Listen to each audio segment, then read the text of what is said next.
भारत माता की। मेरे प्यारे देशवासियों, मेरे परिवारजन, आज वो शुभ घड़ी है जब हम देश के लिए मर मिटने वाले, देश की आजादी के लिए अपना जीवन समर्पित करने वाले, आजीवन संघर्ष करने वाले,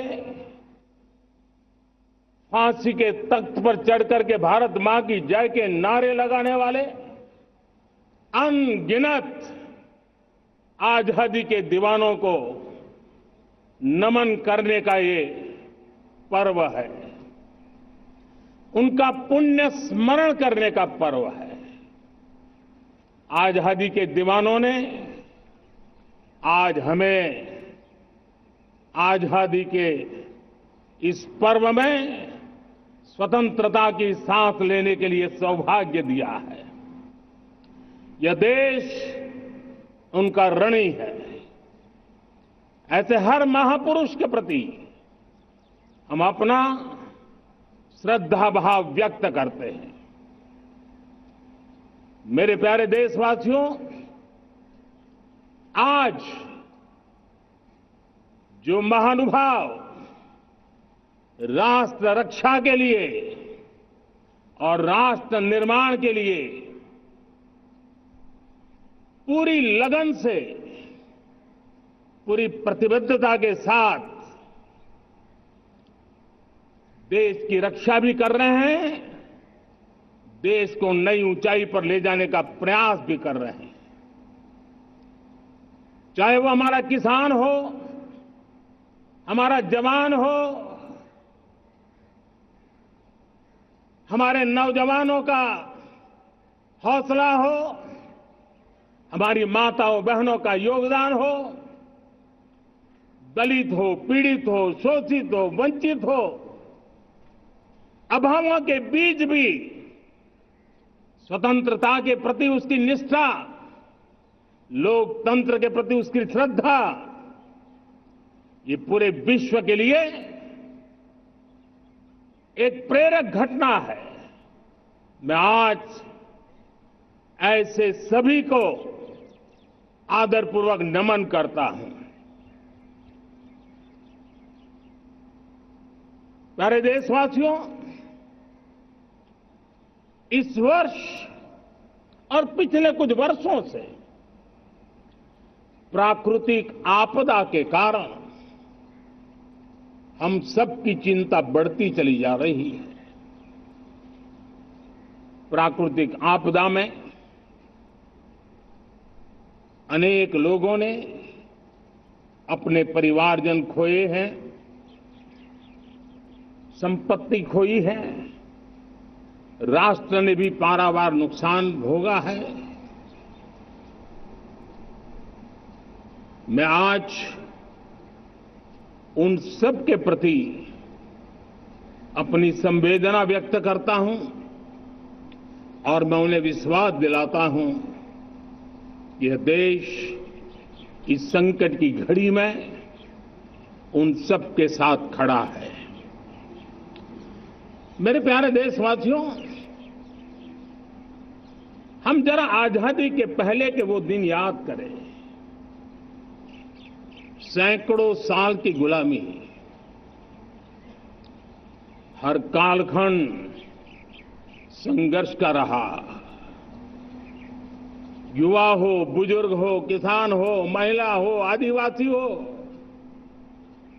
उन्होंने गुलामी के खिलाफ जंग लड़ते रहे, अविरत जंग लड़ते रहे। इतिहास गवाह है कि 1857 के स्वातंत्र संग्राम जिसको हम याद करते हैं, उसके पूर्व भी हमारे देश के कई आदिवासी क्षेत्र थे जहां आजादी का जंग लड़ा जाता था। साथियों,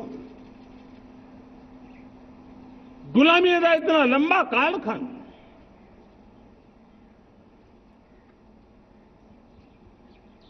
जुल्मी शासक अपरंपार यातनाएं सामान्य से सामान्य मानवीयों का विश्वास तोड़ने की हर तरकीब है। उसके बावजूद भी उस समय की जनसंख्या के हिसाब से करीब 40 करोड़ देशवासी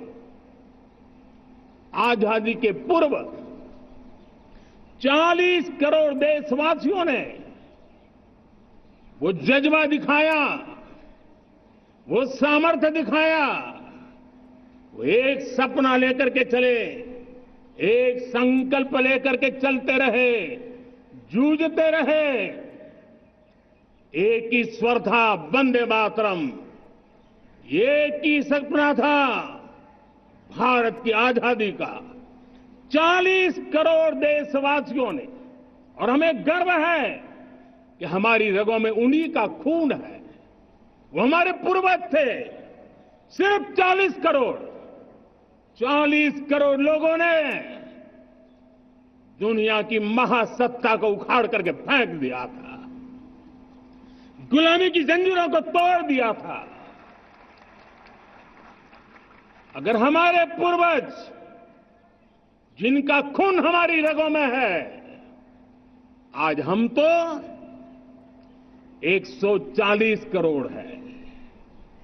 अगर 40 करोड़ गुलामी की बेड़ियों को तोड़ सकते हैं, अगर 40 करोड़ आजादी के सपने को पूर्ण कर सकते हैं, आजादी लेकर के रह सकते हैं, तो 140 करोड़ देश के मेरे नागरिक, 140 करोड़ मेरे परिवारजन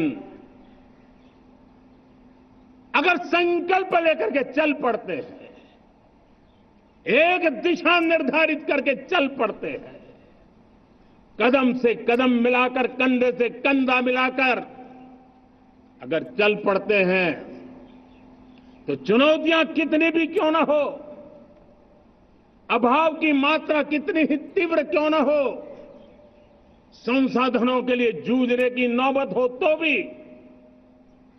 हर चुनौती को पार करते हुए हम समृद्ध भारत बना सकते हैं।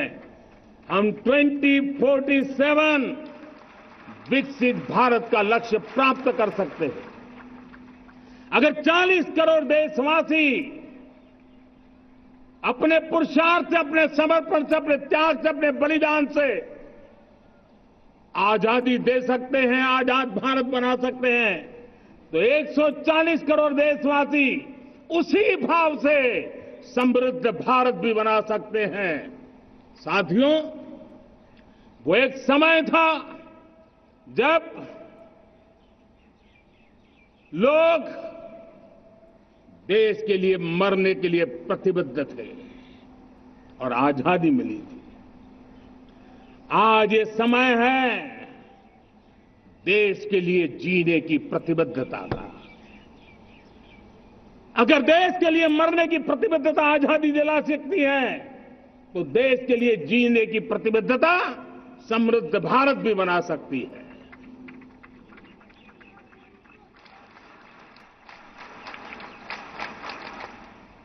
साथियों, विकसित भारत 2047 ये सिर्फ भाषण के शब्द नहीं है। इसके पीछे कठोर परिश्रम चल रहा है। देश के कोटि कोटि जनों के सुझाव लिए जा रहे हैं और हम देशवासियों से सुझाव मांगे। और मुझे प्रसन्नता है कि मेरे देश के करोड़ों नागरिकों ने विकसित भारत 2047 के लिए अनगिनत सुझाव दिए हैं। हर देशवासी का सपना उसमें प्रतिबिंबित हो रहा है। हर देशवासी का संकल्प उसमें झलकता है। युवा हो, बुजुर्ग हो, गांव के लोग हो, शहर के लोग हो, किसान हो, कामदार हो, दलित हो, आदिवासी हो, पहाड़ों में रहने वाले लोग हो, जंगल में रहने वाले लोग हो, शहरों में रहने वाले लोग हैं, हर किसी ने 2047 में जब देश आजादी का 100 साल मनाएगा तब तक विकसित भारत के लिए अनमोल सुझाव दिए हैं। और मैं जब इन सुझावों को देखता था मेरा मन प्रसन्न हो रहा था। उन्होंने क्या लिखा? कुछ लोगों ने कहा कि दुनिया का स्किल कैपिटल बनाने का सुझाव हमारे सामने रखा। 2047 विकसित भारत के लिए कुछ लोगों ने भारत को मैन्युफैक्चरिंग का ग्लोबल हब बनाने का सुझाव दिया। कुछ लोगों ने भारत की हमारी यूनिवर्सिटीज ग्लोबल बने इसके लिए सुझाव दिया। कुछ लोगों ने यह भी कहा कि क्या आजादी के इतने सालों के बाद हमारा मीडिया ग्लोबल नहीं होना चाहिए।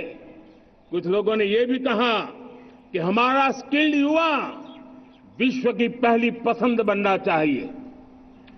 कुछ लोगों ने सुझाव दिया भारत को जल्द से जल्द जीवन के हर क्षेत्र में आत्मनिर्भर बनना चाहिए।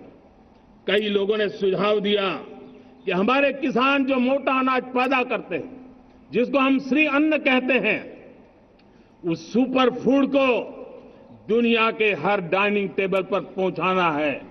हमें विश्व के पोषण को भी बल देना है और भारत के छोटे किसानों को भी मजबूती देनी है। कई लोगों ने सुझाव दिया कि देश में स्थानीय स्वराज की संस्थाओं से लेकर के अनेक इकाइयां हैं, उन सब में गवर्नेंस के रिफॉर्म की बहुत जरूरत है। कई लोगों ने लिखा कि न्याय के अंदर जो विलंब हो रहा है उसके प्रति चिंता जाहिर की और यह भी कहा कि हमारे देश में न्याय व्यवस्था में रिफॉर्म की बहुत बड़ी जरूरत है। कई लोगों ने लिखा कि कई ग्रीनफील्ड सिटीज बनाने की अब समय की मांग है। किसी ने बढ़ती हुई प्राकृतिक आपदाओं के बीच शासन प्रशासन में कैपेसिटी बिल्डिंग के लिए एक अभियान चलाने का सुझाव दिया। बहुत सारे लोगों ने यह सपना भी देखा है कि अंतरिक्ष में भारत का स्पेस स्टेशन जल्द से जल्द बनना चाहिए।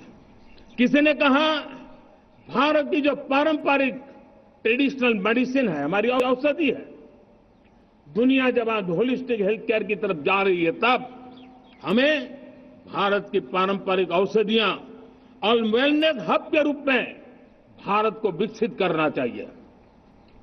कोई कहते हैं कि अब देर नहीं होनी चाहिए, भारत जल्द से जल्द दुनिया की तीसरी सबसे बड़ी इकोनॉमी बनना चाहिए।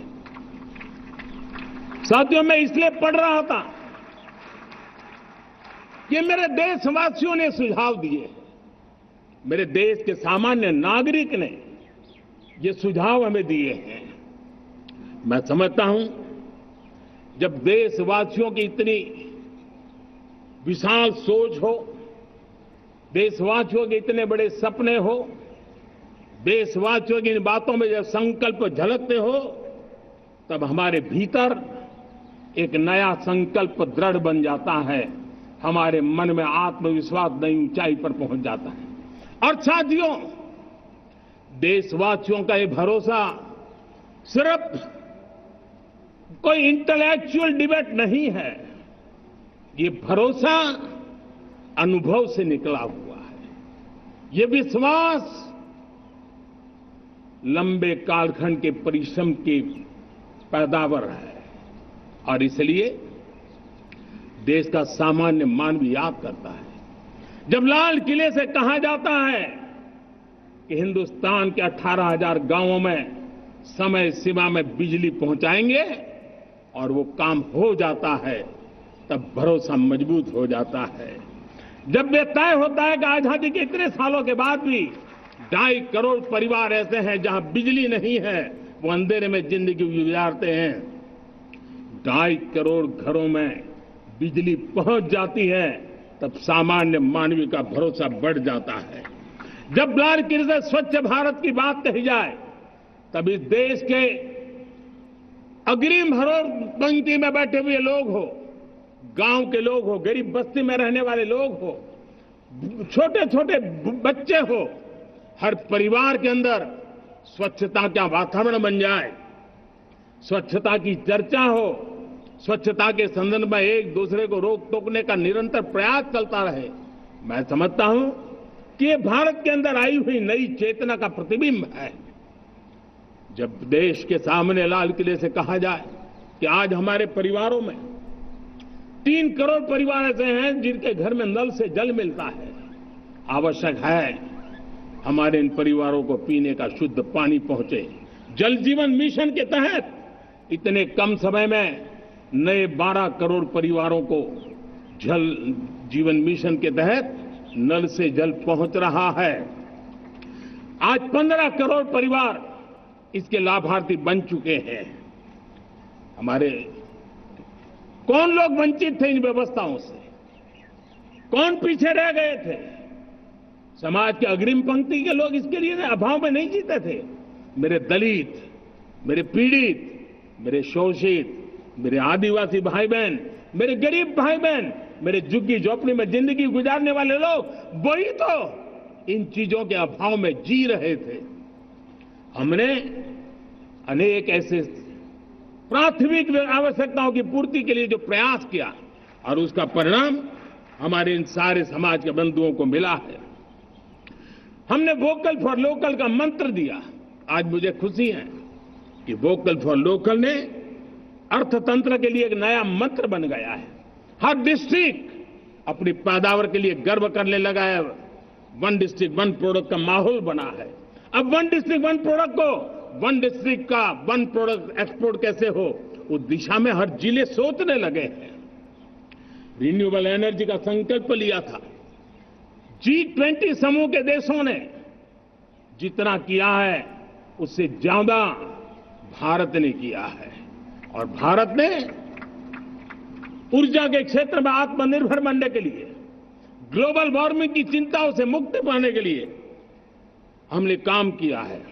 साथियों, देश गर्व करता है आज जब फिनटेक की सफलता को लेकर पूरा विश्व भारत से कुछ सीखना समझना चाहता है, तब हमारा गर्व और बढ़ जाता है। साथियों, हम कैसे भूल सकते हैं कोरोना के वो संकट काल। विश्व में सबसे तेज गति से करोड़ों लोगों को वैक्सीनेशन का काम हमारे इसी देशों में हुआ। यही देश हैं जो कभी आतताई आतंकवादी हमें आकर के मार के चले जाते थे। जब देश की सेना सर्जिकल स्ट्राइक करती है, जब देश की सेना एयर स्ट्राइक करती है, तो देश के नौजवानों का सीना ऊंचा हो जाता है, तन जाता है, गर्व से भर जाता है। और यही बातें हैं जो आज 140 करोड़ देशवासियों का मन गर्व से भरा हुआ है, आत्मविश्वास से भरा हुआ है। साथियों, इन सारी बातों के लिए एक सुविचारित प्रयास हुआ है। रिफॉर्म की परंपरा को सामर्थ्य दिया गया है, नक्कर तरीकों के, नक्कर लक्ष्य को लेकर के। और जब राजनीतिक नेतृत्व की संकल्प शक्ति हो, दृढ़ विश्वास हो, जब सरकारी मशीनरी उसको लागू करने के लिए समर्पण भाव से जुट जाती है, और जब देश के हर नागरिक उस सपने को पूरा करने के लिए, जन भागीदारी करने के लिए, जन आंदोलन बनाने के लिए आगे आता है, तब हमें निश्चित परिणाम मिलता ही रहता है। मेरे प्यारे देशवासियों, हम ये न भूलें कि देश उस परिस्थितियों से भी दशकों तक भी आजादी के बाद समय बिताया है, जब होती है, चलती है, अरे यार ये तो चलेगा, अरे हमें क्या मेहनत करने की जरूरत है, अरे मामला है आज नहीं पीढ़ी दिखेगी, अरे हमको मौका मिला है यार मौज कर लो, आगे वाला आगे का जाने, हमें क्या कर रहा है, हम अपना समय निकाल दें, अरे नया करने जाओगे कोई बवाल उठ जाए। पता नहीं क्यों देश में एक स्टेटस को का माहौल बन गया था, जो है उसी से गुजारा कर लो, यही का माहौल बन गया था। और लोग तो कहते हैं अरे भाई छोड़ो, अब कुछ होने वाला नहीं है, चलो ऐसा ही मन मर गया था। हमें इस मानसिकता को तोड़ना था, हमें विश्वास से भरना था, और हमने उस दिशा में प्रयास किया। कई लोग तो कहते थे अरे भाई अगली पीढ़ी के लिए काम हम अभी से क्यों करें, हम तो आज का देखें। लेकिन देश का सामान्य नागरिक ये नहीं चाहता, वो बदलाव के इंतजार में था, वो बदलाव चाहता था, उसकी ललक थी, लेकिन उसके सपनों को किसी ने तवज्जो नहीं दी, उसकी आशा आकांक्षाओं को अपेक्षाओं को तवज्जो नहीं दी गई, और उसके कारण वो मुसीबतों को झेलते हुए गुजारा करता रहा, वो रिफॉर्म्स का इंतजार करता रहा। हमें जिम्मेदारी दी गई और हमने बड़े रिफॉर्म्स जमीन पर उतारे। गरीब हो, मिडिल क्लास हो, हमारे वंचित लोग हो, हमारी बढ़ती जाती शहरी आबादी हो, हमारे नौजवानों के सपने हो, संकल्प हो, आकांक्षाएं हो, उनके जीवन में बदलाव लाने के लिए रिफॉर्म का मार्ग हमने चुना। और मैं देशवासियों को विश्वास दिलाना चाहता हूं, रिफॉर्म के प्रति हमारी जो प्रतिबद्धता है वो पिंक पेपर के एडिटोरियल के लिए सीमित नहीं है। हमारे रिफॉर्म्स की ये प्रतिबद्धता है, वो 4 दिन की वाहवाही के लिए नहीं है। हमारी रिफॉर्म्स की प्रक्रिया किसी मजबूरी में नहीं है, देश को मजबूती देने के इरादे से है। और इसलिए मैं आज कह सकता हूं, रिफॉर्म का हमारा मार्ग एक प्रकार से ग्रोथ की ब्लूप्रिंट बनी हुई है। ये हमारा रिफॉर्म, ये ग्रोथ, ये बदलाव, ये सिर्फ डिबेट क्लब के लिए, इंटेलेक्चुअल सोसाइटी के लिए, एक्सपर्ट लोगों के लिए सिर्फ चर्चा का विषय नहीं है। साथियों, हमने राजनीतिक मजबूरी के कारण नहीं किया है। हम जो कुछ भी कर रहे हैं वो राजनीति का भागा गुणा करके नहीं सोचते हैं। हमारा एक ही संकल्प होता है, नेशन फर्स्ट, नेशन फर्स्ट, राष्ट्रहित सुप्रीम, ये मेरा भारत महान बने, इसी संकल्प को लेकर के हम कदम उठाते हैं। साथियों, जब रिफॉर्म की बात आती है, एक लंबा परिवेश है।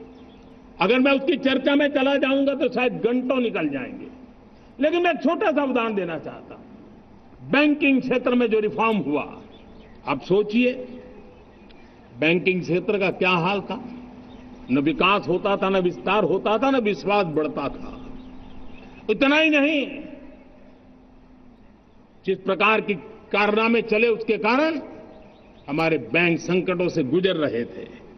हमने बैंकिंग सेक्टर को मजबूत बनाने के लिए अनेकविध रिफॉर्म्स किए, और आज उसका कारण हमारी बैंक विश्व में जो इन्हीं गुनी मजबूत बैंक हैं, उसमें भारतीय बैंकों ने अपना स्थान बनाया है।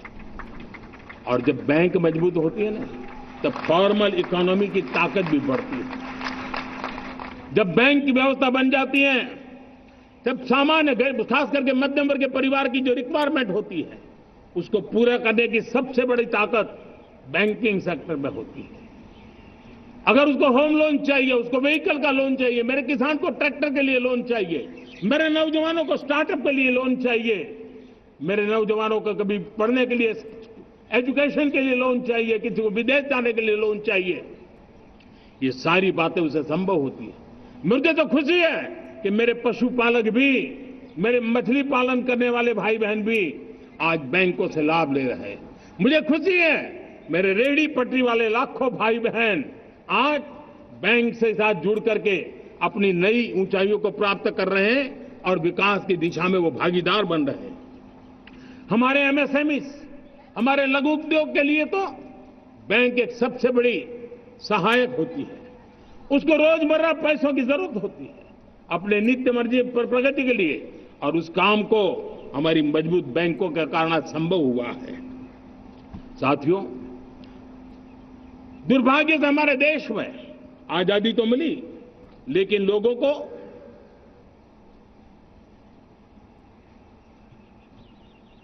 एक प्रकार से माई बाप कल्चर से गुजरना पड़ा। सरकार के पास मांगते रहो, सरकार के पास हाथ फैलाते रहो, किसी की सिफारिश के लिए रास्ते खोजते रहो, वही कल्चर डेवलप हुआ था। आज हमने गवर्नेंस के इस मॉडल को बदला है। आज सरकार सब खुद लाभार्थी हितार्थी के पास जाती है। आज सरकार खुद उसके घर गैस का चूल्हा पहुंचाती है। आज सरकार खुद उसके घर पानी पहुंचाती है। आज सरकार खुद उसके घर बिजली पहुंचाती है। आज सरकार खुद उसको आर्थिक मदद दे करके विकास के नए आयामों को चर करने के लिए प्रेरित करती है, प्रोत्साहित करती है। आज सरकार खुद नौजवान के स्किल डेवलपमेंट के लिए अनेकविध कदम उठा रही है।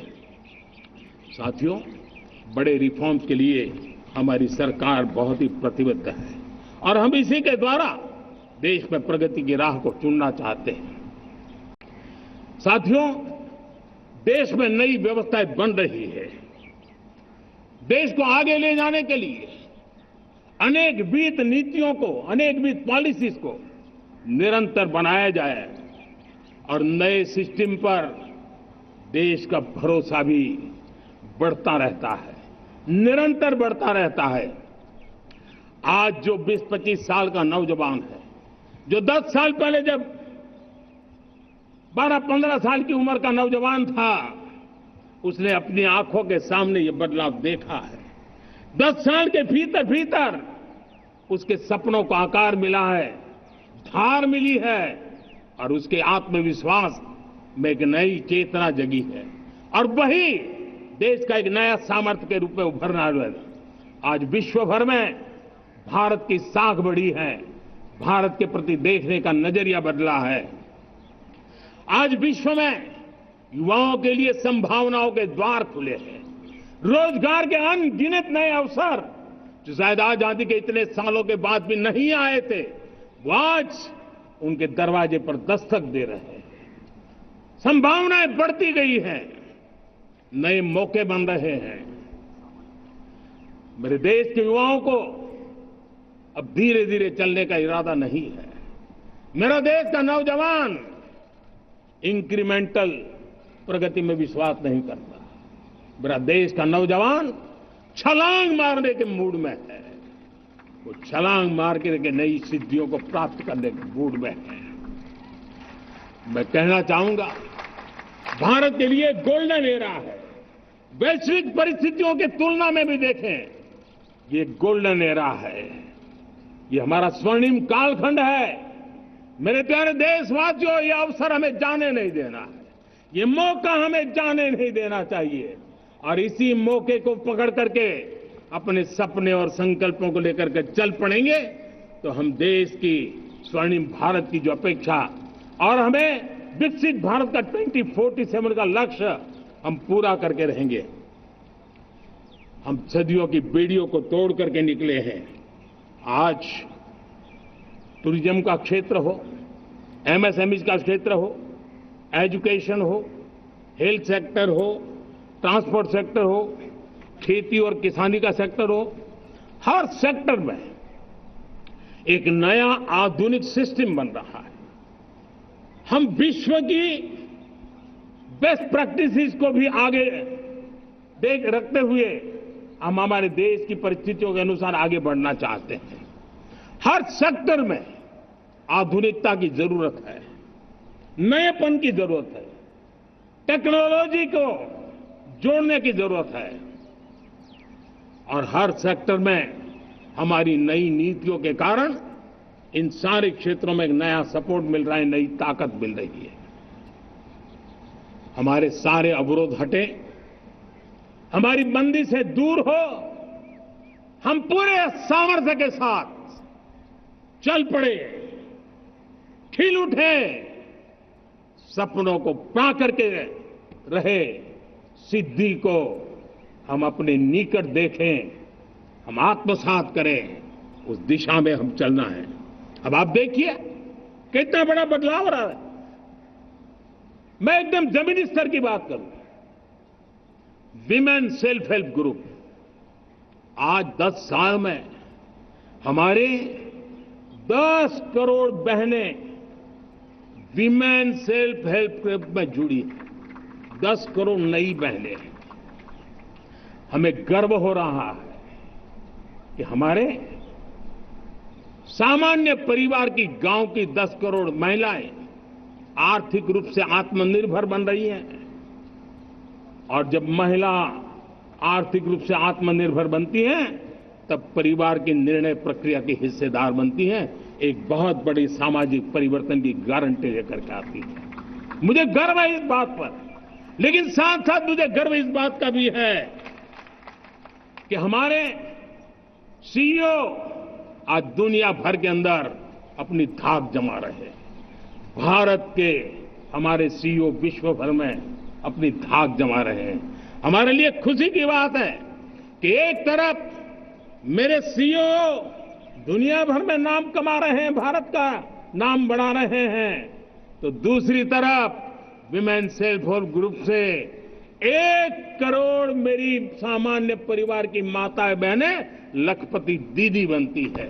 मेरे लिए ये भी उतना ही गर्व की बात है। अब हमने सेल्फ हेल्प ग्रुप को 10 लाख रुपए से 20 लाख रुपए देने का निर्णय किया है। अब तक 9 लाख करोड़ रुपए बैंकों के माध्यम से हमारे इन विमेन सेल्फ हेल्प ग्रुप को मिले हैं, और जिसकी मदद से वो अपने अनेकविध कामों को बढ़ावा रहे हैं। मेरे साथियों, मेरे नौजवान इस तरफ ध्यान दें। स्पेस सेक्टर एक फ्यूचर है हमारे साथ जुड़ा हुआ, एक महत्वपूर्ण पहलू है। हम उस पर भी बल दे रहे हैं। हमने स्पेस सेक्टर में बहुत रिफॉर्म किए हैं। जिन बंधनों में हमने स्पेस सेक्टर को बांध के रखा था, उसे हमने खोल दिया है। आज सैकड़ों स्टार्टअप्स स्पेस के सेक्टर में आ रहे हैं। वाइब्रेंट बनता जाता हमारा स्पेस सेक्टर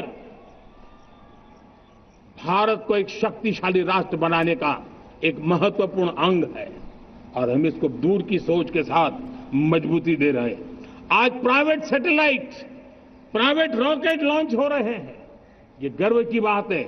आज मैं कह सकता हूं, जब नीति सही होती है, नियत सही होती है और पूर्ण समर्पण से राष्ट्र का कल्याण यही मंत्र होता है, तो निश्चित परिणाम हम प्राप्त करके रहते हैं। मेरे प्यारे देशवासियों, आज देश में नए अवसर बने, तब मैं कह सकता हूं 2 चीजें और हुई जिसने विकास को एक गति दी है, विकास को एक नई छलांग दी है। और ये है, पहला है आधुनिक इंफ्रास्ट्रक्चर का निर्माण। हमने इंफ्रास्ट्रक्चर को आधुनिक बनाने की दिशा में बहुत बड़े कदम उठाए हैं। और दूसरी तरफ सामान्य मानवीय के जीवन में जो बाधाएं हैं, ईज ऑफ लिविंग का हमारा जो सपना है, उस पर भी हमने उतना ही बल दिया है। पिछले 1 दशक में अभूतपूर्व इंफ्रास्ट्रक्चर का विकास हुआ है। रेल हो, रोड हो, एयरपोर्ट हो, पोर्ट हो, ब्रॉडबैंड कनेक्टिविटी हो, गांव-गांव नए स्कूल बनाने की बात हो, जंगलों में स्कूल बनाने की बात हो, दूर सुदूर इलाकों में अस्पताल बनाने की बात हो, आरोग्य मंदिर बनाने की बात हो, मेडिकल कॉलेजों का काम हो, आयुष्मान आरोग्य मंदिरों का निर्माण चलता हो, 60,000 से ज्यादा अमृत सरोवर बने हो, 2 लाख पंचायतों तक ऑप्टिकल फाइबर नेटवर्क पहुंचा हो, नहरों का एक बहुत बड़ा जाल बिछाया जा रहा हो, 4 करोड़ पक्के घर बनना, गरीबों को एक नया आश्रय मिलना, 3 करोड़ नए घर बनाने के संकल्प के साथ आगे बढ़ने की हमारी कोशिश हो। हमारा पूर्वी भारत, नॉर्थ ईस्ट, उसका इलाका आज इंफ्रास्ट्रक्चर के लिए जाने जाना लगा है। और हमने ये जो कायाकल्प किया है, उसका सबसे बड़ा लाभ समाज के उन वर्गों तक हम पहुंचे हैं जो ग्रामीण सड़कें वहां बनी है जिनकी तरफ कोई देखता नहीं था, जिस इलाकों को नहीं देखता था, जिन गांवों को नहीं देखता था। दलित हो, पीड़ित हो, शोषित हो, वंचित हो, पिछड़े हो, आदिवासी हो, जंगल में रहने वाले हो, दूर सुदूर पहाड़ों में रहने वाले हो, सीमावर्ती स्थान पर रहने वाले हो, हमने उनकी आवश्यकता की पूर्ति की है। हमारे मछुआरे भाई बहनों की आवश्यकताओं को पूरा करना, हमारे पशुपालकों के जीवन को बदलना, एक प्रकार से सर्वांगीण विकास का प्रयास हमारी नीतियों में रहा, हमारी नीयत में रहा है, हमारे रिफॉर्म में रहा है, हमारे कार्यक्रमों में रहा है, हमारी कार्यशैली में रहा है। और उस सबसे बड़ा लाभ मेरे युवाओं को होता है। उनको नए नए अवसर मिलते हैं, नए नए क्षेत्र में कदम रखने का उसके लिए संभावनाएं बन जाती है, और वही तो सबसे ज्यादा रोजगार दे रहा है। और सबसे ज्यादा रोजगार प्राप्त करने का अवसर इन्हीं समय में उनको मिला है।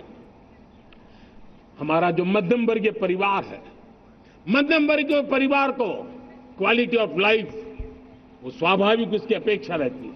वो देश के लिए बहुत देता है, तो देश का भी दायित्व है कि उसकी जो क्वालिटी ऑफ लाइफ में जो उसकी अपेक्षाएं हैं, सरकार की कठिनाइयों से मुक्ति की उसकी जो अपेक्षाएं हैं, उसको पूर्ण करने के लिए हम निरंतर प्रयास करते हैं। और मैंने तो सपना देखा है कि 2047 जब विकसित भारत का सपना होगा, तो उसकी एक इकाई ये भी होगी कि सामान्य मानव के जीवन में सरकार की दखलें कम हो, जहां सरकार की जरूरत हो वहां अभाव न हो, और जहां सरकार की बेकारण प्रभाव भी न हो, इस प्रकार की व्यवस्था पर हम प्रतिबद्ध हैं। मेरे प्यारे देशवासियों, हम छोटी छोटी जरूरतों पर भी ध्यान देते हैं, हम छोटी छोटी आवश्यकताओं पर ध्यान देते हैं और उसको लेकर हम चलते हैं। चाहे हमारे गरीब का घर का चूल्हा जलता रहे, गरीब की मां को कभी आंसू पी करके सोना न पड़े, और इसके लिए मुफ्त इलाज की योजना हमारी चल रही है। बिजली, पानी, गैस अब सैचुरेशन के मूड पर है, और जब हम सैचुरेशन की बात करते हैं वो 100% होता है। जब सैचुरेशन होता है तो उसको जातिवाद का रंग नहीं लगता है। जब सैचुरेशन होता है तो उसमें पांथिकता का रंग नहीं लगता है। जब सैचुरेशन का मंत्र होता है तब सच्चे अर्थ में सबका साथ सबका विकास का मंत्र साकार होता है। लोगों के जीवन में सरकार की दखल कम हो, उस दिशा में हमने हजारों कंप्लायंसेस के लिए सरकार सामान्य मानवी पर बोझ डालती थी, उन सारे कंप्लायंसेस को दूर किया। हमने देशवासियों के लिए 1,500 से ज्यादा कानूनों को खत्म कर दिया, ताकि कानूनों की जंजाल के अंदर देशवासियों को फंसना न पड़े। हमने छोटी छोटी गलतियों के कारण ऐसे कानून बने थे, उनको जेल में अंदर धकेल दिया जाए।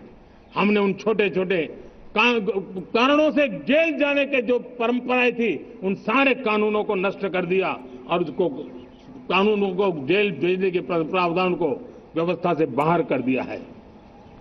आज हमने जो आजादी की विरासत के गर्व की बात हम जो करते हैं, सदियों से हमारे पास जो क्रिमिनल लॉ थे, आज हमने उसको नए क्रिमिनल लॉ, जिसको हमने न्याय संहिता के रूप में, और जिसके मूल में दंड नहीं पर नागरिक को न्याय, इस भाव को हमने प्रबल बनाया है।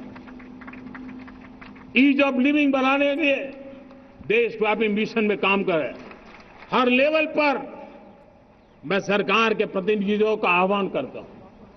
मैं जनप्रतिनिधि, वो किसी भी दल के क्यों न हो, किसी भी राज्य के क्यों न हो, सबसे आग्रह करता हूं कि हमने एक मिशन मोड में ईज ऑफ लिविंग के लिए कदम उठाने चाहिए। मैं हमारे युवाओं को, प्रोफेशनल्स को, सबको मैं कहना चाहता हूं, आप अपने स्थान पर जहां पर आपको छोटी छोटी दिक्कतें होती है, आप उसके सॉल्यूशन को लेकर के सरकार को चिट्ठी लिखते रहिए। सरकार को बताइए कि बिना कारण की कठिनाई आए उसको दूर करने से कोई नुकसान नहीं है। मैं पक्का मानता हूं आज सरकारें संवेदनशील है। हर सरकार, स्थानीय स्वराज की संस्था होगी या राज्य सरकार होगी या केंद्र सरकार होगी, उसको तवज्जो देगी। गवर्नेंस में रिफॉर्म्स, ये हमें विकसित भारत 2047 के सपने के लिए हमने उसको जोर लगा करके आगे बढ़ाना होगा, ताकि सामान्य मानवी के जीवन में अवकाश ही अवकाश पैदा हो, रुकावटें खत्म होती चली जाए। नागरिकों का डिग्निटी ऑफ सिटीजन, नागरिकों के जीवन में सम्मान मिले। डिलीवरी के संबंध में कभी किसी को ये कहने की मोहब्बत ना आया कि ये तो मेरा हक था कि मुझे मिला नहीं, उसको खोजना ना पड़े। सरकार के गवर्नेंस में डिलीवरी सिस्टम को और मजबूती चाहिए। आप देखिए, देश में जब हम रिफॉर्म की बात करते हैं, आज देश में करीब 3 लाख संस्थाएं काम कर रही है, चाहे पंचायत हो, नगर पंचायत हो, नगर पालिका हो, महानगर पालिका हो, यूटी हो, स्टेट हो, डिस्ट्रिक्ट हो, केंद्र, छोटी मोटी 3 लाख करीब करीब इकाइयां हैं। अगर ये हमारे 3 लाख इकाइयों को मैं आज आह्वान करता हूं कि अगर आप साल में अपने स्तर पर जिन चीजों की जरूरत है सामान्य मानव के लिए 2 रिफॉर्म करें। ज्यादा नहीं कह रहा हूं मेरे साथियों, एक पंचायत हो, एक राज्य सरकार हो, कोई विभाग हो, सिर्फ 1 साल में 2 रिफॉर्म और उसको जमीन पर उतारे। आप देखिए, हम देखते ही देखते 1 साल में करीब करीब 25-30 लाख रिफॉर्म कर सकते हैं। जब 25-30 लाख रिफॉर्म हो जाए तब सामान्य मानवीय का विश्वास कितना बढ़ जाएगा, उसकी शक्ति राष्ट्र को नई ऊंचाई पर ले जाने में कितनी काम आएगी। और इसलिए हम अपने स्तर पर होती है चलती से मुक्ति पाकर के बदलावों के लिए आगे आए, हिम्मत के साथ आगे आए। और सामान्य मानवीय की जरूरत तो छोटी छोटी जरूरत होती है, पंचायत लेवल पर भी वो मुसीबतें झेल रहा है, उन मुसीबतों से हम मुक्ति दिलाएं तो मुझे पक्का विश्वास है कि हम सपनों को पार कर सकते हैं। मेरे प्यारे देशवासियों, आज देश आकांक्षाओं से भरा हुआ है। हमारे देश का नौजवान नई सिद्धियों को चूमना चाहता है, नए नए शिखरों पर वो कदम रखना चाहता है और इसलिए हमारी कोशिश है हर सेक्टर में कार्य को हम गति दें, तेज गति दें और उसके द्वारा पहले हम हर सेक्टर में नए अवसर पैदा करें। दूसरा, ये बदलती हुई व्यवस्थाओं के लिए जो सपोर्टिव इंफ्रास्ट्रक्चर चाहिए, उन इंफ्रास्ट्रक्चर पर हम बदलाव के मजबूती देने की दिशा में काम करें। और तीसरी बात है, नागरिकों की मूलभूत सुविधाओं के विषय में हम प्राथमिकता दें, उसको बल दें। इन तीनों भारत में एक एस्पिरेशनल सोसाइटी का निर्माण किया है और उसके परिणाम स्वरूप आज समाज खुद एक विश्वास से भरा हुआ है। हमारे देशवासियों की आकांक्षा है, उनके एस्पिरेशंस, हमारे नौजवानों की ऊर्जा, हमारे देश के सामर्थ्य के साथ जोड़ करके हम आगे बढ़ने की एक ललक लेकर के चल रहे हैं। मुझे विश्वास है रोजगार और स्वरोजगार नए रिकॉर्ड के अवसर पर हम काम किया है। प्रति व्यक्ति आज आय दोगुनी करने में हम सफल हुए हैं। ग्लोबल ग्रोथ में भारत का योगदान बड़ा है। भारत का एक्सपोर्ट लगातार बढ़ रहा है।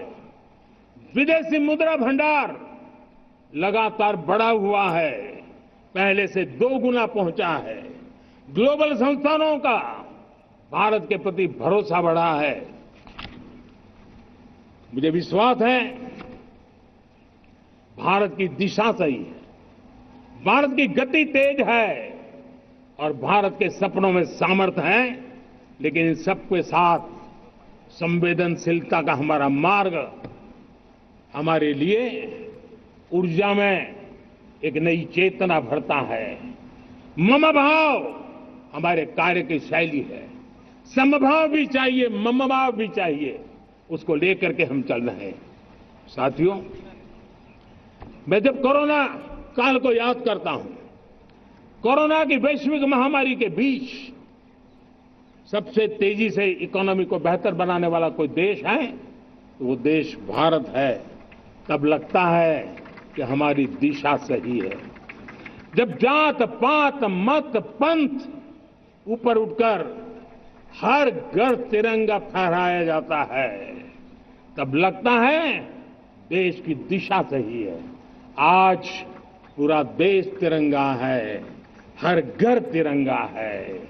न कोई जात है, न कोई पात है, न कोई ऊंच है, न कोई नीच है, सभी भारतीय है। यही तो हमारी दिशा की ताकत है। जब हम 25 करोड़ लोगों को गरीबी से बाहर निकालते हैं, तब हमारा विश्वास पक्का हो जाता है कि हमने गति को बराबर मेंटेन किया है और सपनों को साकार करना अब दूर नहीं है। जब 100 से अधिक आकांक्षी जिले अपने अपने राज्य के अच्छे जिलों की स्पर्धा कर रहे हैं, बराबरी करने लगे हैं, तो हमें लगता है कि हमारी दिशा और गति दोनों सामर्थ्यवान है। जब हमारे उन आदिवासी साथियों को वो मदद मिलती है, पीएम जनमन के द्वारा उनको जो योजनाएं पहुंची थी, आबादी बहुत छोटी है, लेकिन बहुत दूर सुदूर इलाकों में छुटपुट परिवार रहते हैं, हमने उनको खोज के निकाला है, उनके लिए चिंता की है। तब लगता है कि संवेदनशीलता से जब काम करते हैं तब संतोष कितना मिलता है। वर्किंग वुमेन के लिए पेड मैटरनिटी लीव 12 हफ्ते से बढ़ा करके 26 हफ्ते कर देते हैं। तब सिर्फ नारी का सम्मान ही करते इतना नहीं है, नारी के प्रति संवेदनशील भाव से निर्णय करते इतना नहीं, लेकिन उसके गोद में जो बच्चा पला है ना, उसको एक उत्तम नागरिक बनाने के लिए मां की जो जरूरत है उसमें सरकार रुकावट न बने, इस संवेदनशील भावना से उस निर्णय को हम करते हैं। जब मेरे दिव्यांग भाई बहन भारतीय साइन लैंग्वेज की बात हो या तो सुगम्य भारत का अभियान हो, उसको लगता है कि अब मेरी भी डिग्निटी है, मेरे प्रति देश के नागरिक सम्मान के भाव से देखता है। और पैरालंपिक में तो हमारे खिलाड़ी नई नई ताकत दिखाने लगे हैं। तब लगता है कि ये जो मेरा मम भाव है, हम सबका मम भाव है, उसकी ताकत नजर आती है। हमारे ट्रांसजेंडर समाज के प्रति हम जिस संवेदना के साथ निर्णय बना रहे हैं, हम नए नए कानून बना रहे हैं, उनको सम्मान का जीवन देने के लिए हम प्रयास कर रहे हैं, तब बदलाव की हमारी दिशा सही दिखता है।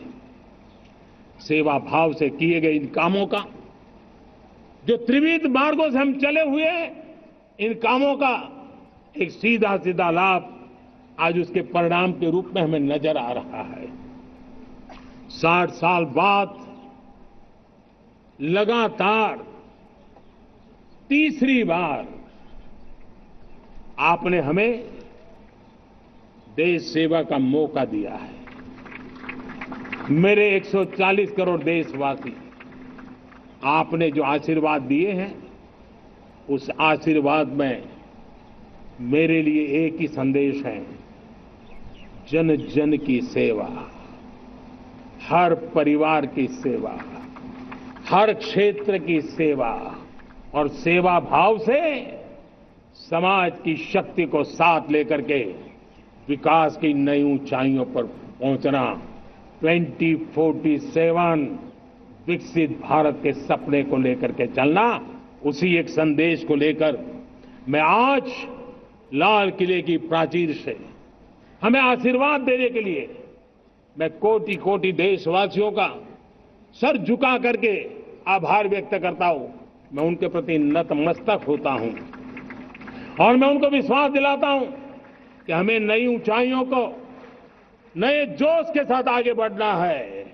हमें सिर्फ जो हो गया है वो संतोष मान करके बैठने वाले हम लोग नहीं हैं, वो हमारे संस्कार में नहीं है। हम कुछ और करने के लिए, कुछ और आगे बढ़ने के लिए और कुछ और नई ऊंचाइयों को पार करने के लिए हम आगे बढ़ना चाहते हैं। विकास को, समृद्धि को, सपनों को साकार करने को, संकल्प को लिए जीवन खपाने को हम अपना स्वभाव बनाना चाहते हैं, देशवासियों का स्वभाव बनाना चाहते हैं। मेरे प्यारे देशवासियों, आज नई शिक्षा नीति बहुतेक मात्राओं में कई राज्यों ने उसको अच्छा इनिशिएटिव लिए है और उसके कारण आज एक 21वीं सदी के अनुरूप हमारी शिक्षा व्यवस्था को जो हम बल देना चाहते हैं और विकसित भारत के सपने के लिए जिस प्रकार से मानव समूह तैयार करना चाहते हैं, नई शिक्षा नीति बहुत बड़ी भूमिका अदा। मैं नहीं चाहता हूं कि मेरे देश के नौजवानों को अब विदेशों में पढ़ने के लिए मजबूर होना पड़े। मध्यम वर्गीय परिवार के लाखों करोड़ों रुपया बच्चों को विदेश पढ़ने के लिए भेजने में खर्च हो जाए। हम यहां ऐसी शिक्षा व्यवस्था का विकसित करना चाहते हैं कि मेरे देश के नौजवानों को विदेश जाना न पड़े, मेरे मध्यम वर्गीय परिवारों को लाखों करोड़ रुपया खर्च करना न पड़े। इतना ही नहीं, ऐसे संस्थान निर्माण हो ताकि विदेशों से लोग भारत के अंदर उनका मुंह मोड़े। अभी अभी हमने बिहार का हमारा गौरवप्रद इतिहास रहा है, नालंदा यूनिवर्सिटी का पुनर्निर्माण किया है। फिर से एक बार नालंदा यूनिवर्सिटी काम करना शुरू कर दिया है। लेकिन हमें शिक्षा के क्षेत्र में फिर से एक बार सदियों पुराने उस नालंदा स्पिरिट को जगाना होगा, उस नालंदा स्पिरिट को जीना होगा, उस नालंदा स्पिरिट को लेकर के बड़े विश्वास के साथ विश्व की ज्ञान की परंपराओं को नई चेतना देने का काम हमें करना होगा। मुझे पक्का विश्वास है कि नई शिक्षा नीति ने मातृभाषा पर बल दिया है। मैं राज्य सरकारों से कहूंगा, मैं देश की सभी संस्थानों से कहूंगा कि भाषा के कारण हमारे देश की टैलेंट को रुकावट नहीं आनी चाहिए, भाषा अवरुद्ध नहीं होनी चाहिए।